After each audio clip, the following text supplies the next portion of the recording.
guys, That Song Review Guy here, and I don't even know why I'm bothering doing this video.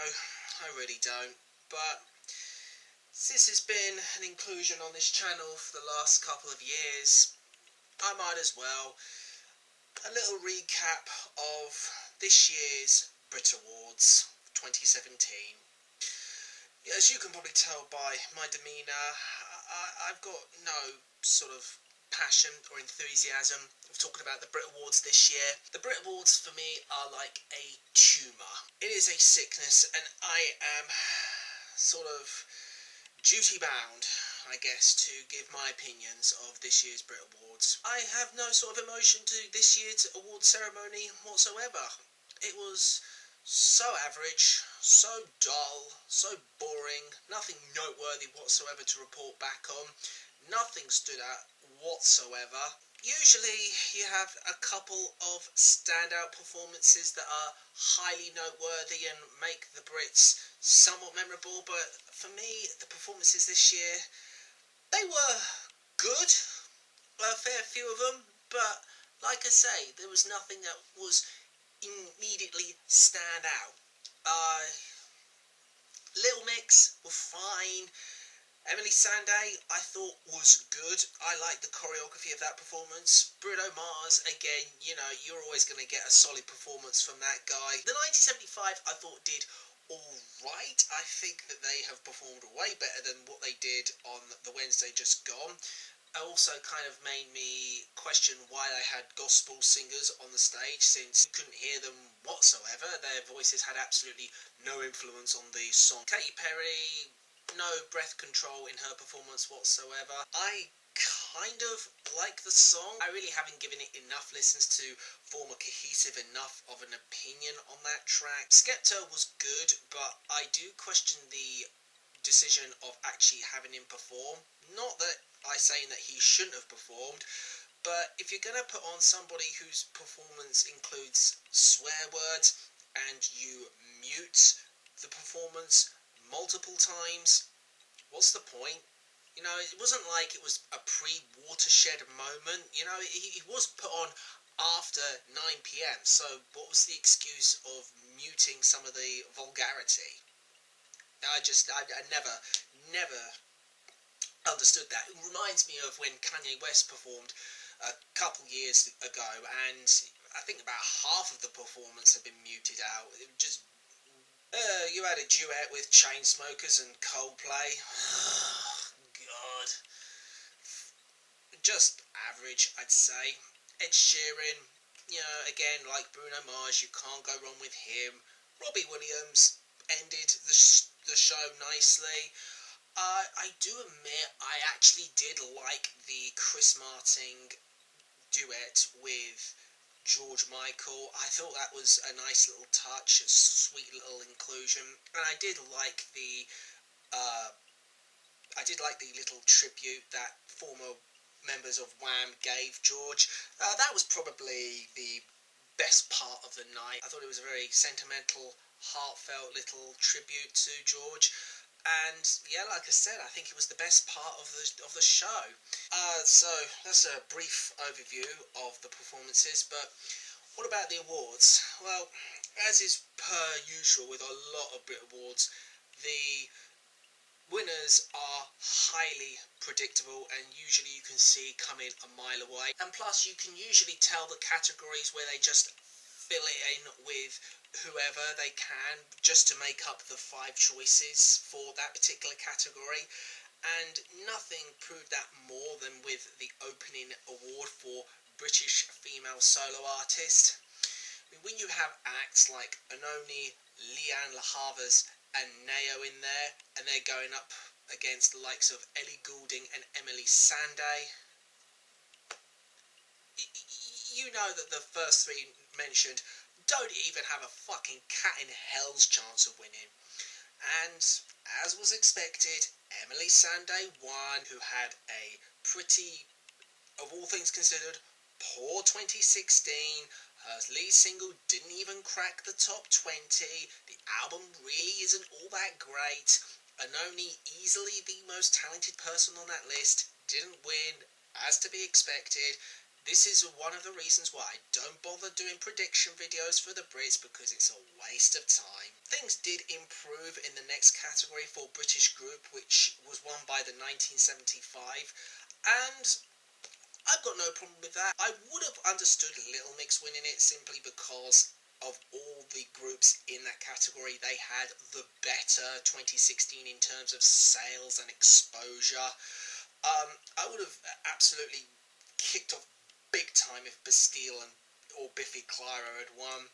Radiohead, again, they were never going to win, and it would have been a surprise if they did. Not to take anything away from Radiohead, I thought A Moon-Shaped Pool was good, but in terms of who they were going up against, it shouldn't have come as a surprise that the 1975 one. Also, sort of a similar story for British male solo artists, which went to David Bowie.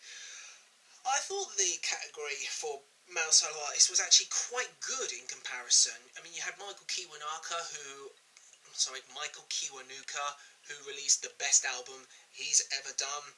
Craig David, who had a very good 2016 and saw his career skyrocket again. Well, skyrocket as far as it's able to go.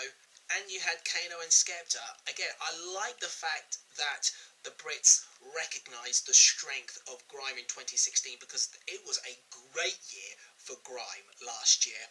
I am kind of disappointed that they went for the most obvious of choice, and similar to Radiohead, I don't want to take anything away from Bowie.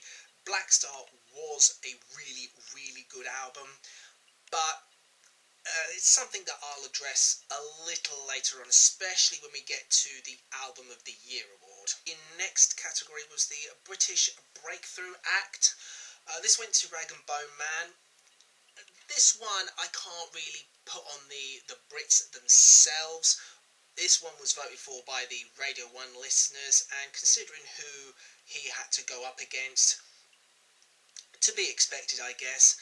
A part of me would have liked to have seen somebody else win it, if only for the fact that Rag and Bone Man already won the Critics' Choice Award. Again, two grime artists in the form of Skepta and Stormzy didn't win a thing.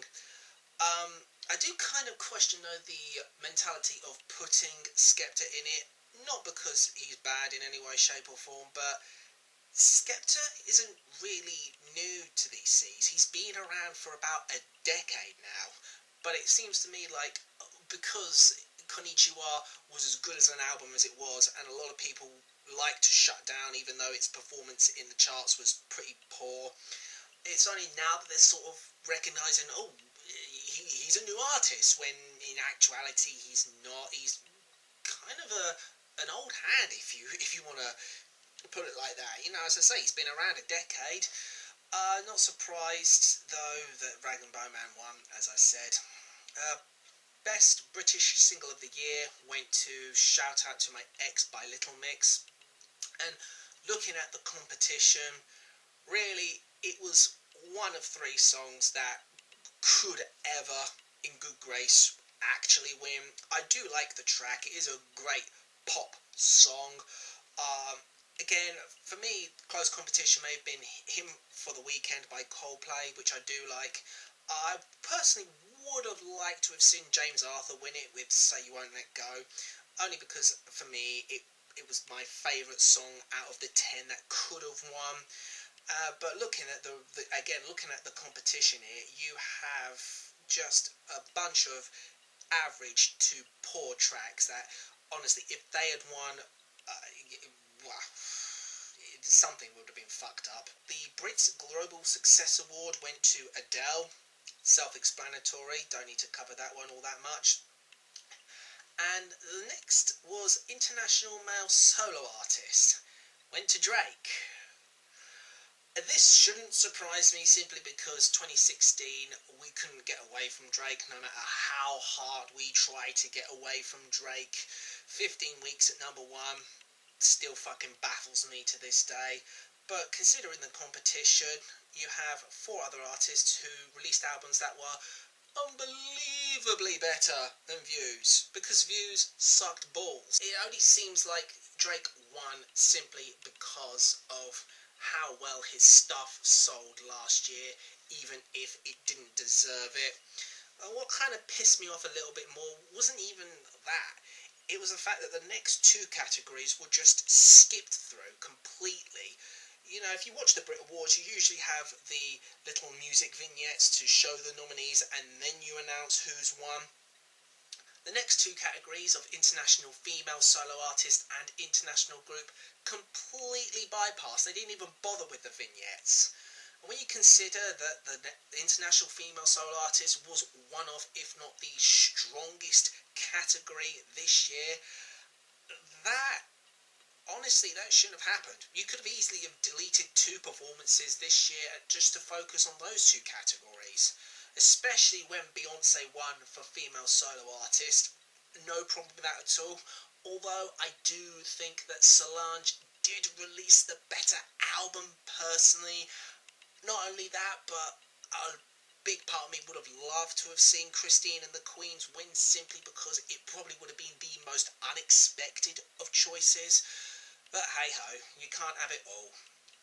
But speaking of unexpected choices, I was staggered that A Tribe Called Quest got the award for International Group, only because of the fact that you were going up against Kings of Leon, which I fully expected to win the award. Not to say that Kings of Leon is better than Tribe Called Quest, because they're not, and they never could be, and they never will be. But again, it's like one of these where you look at the category, you look at the nominees, and you think to yourself, well, they're definitely going to win it. There's no point in carrying on.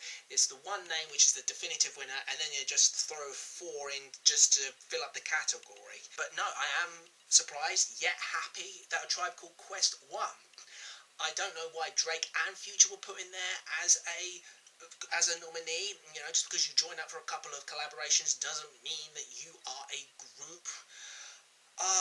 And although Nick Cave and the Bad Seeds did release the better album last year, the best album of last year, I honestly, a bit of me didn't expect them to win simply because of that. 21 Pilots I could definitely see putting into that category, simply because they did have a good year last year, all things considered. The next award was for British Video. Now keep in mind, this is voted for by regular punters on Twitter. And so, therefore, I have no problem whatsoever in completely disqualifying this, because it is a non-award. The people on Twitter, they do not vote for which is technically the best music video. The one that's well crafted, the one that looks beautiful, the one that looks like it's had a lot of time and effort and care put into it. Basically, this is the roundabout way of saying that Say You Won't Let Go by James Arthur should have won, because it's a beautiful video.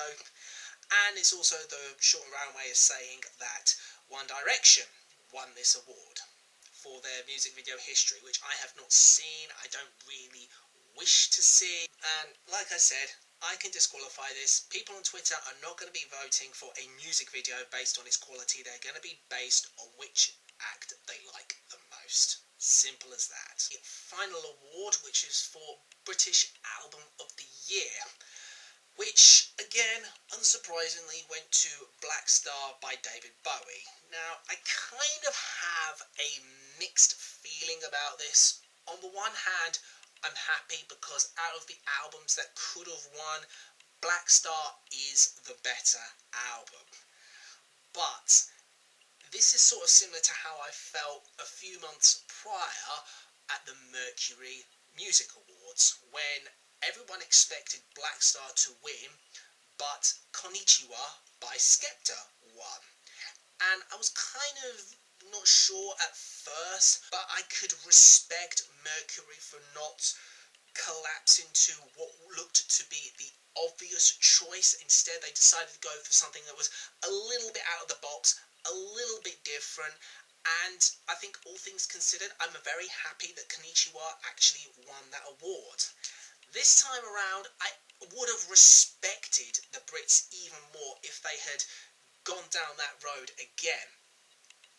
And in a way, it does make for a pretty disappointing conclusion. Whilst I am happy that the grime genre got recognised more so than it perhaps ever has done, for me, being recognised by being nominated didn't kind of feel enough. I would have actually loved it if somebody, anybody from the grime genre had won something. But as it stood, that wasn't to be the case. But like I say, Black Star, yes, I think it is the better album of the five, so in a way, I'm not too terribly disappointed. Last thing to mention, of course, is the Brits Icon Award, which was presented before the ceremony, which went to Robbie Williams. No comment there. And that's pretty much the Brits in a nutshell. Sorry I wasn't animated enough, but as I said before I started the video, my demeanour, my whole attitude should pretty much tell you about what the Brits was like this year. Pretty average, forgettable, nothing much to really comment on. I don't think I should have even bothered with this video, but what can you do? That's another Brit Awards for this year, and maybe another one will come out next year. Who knows? But until next time, I'm That Song Review Guy, and take care.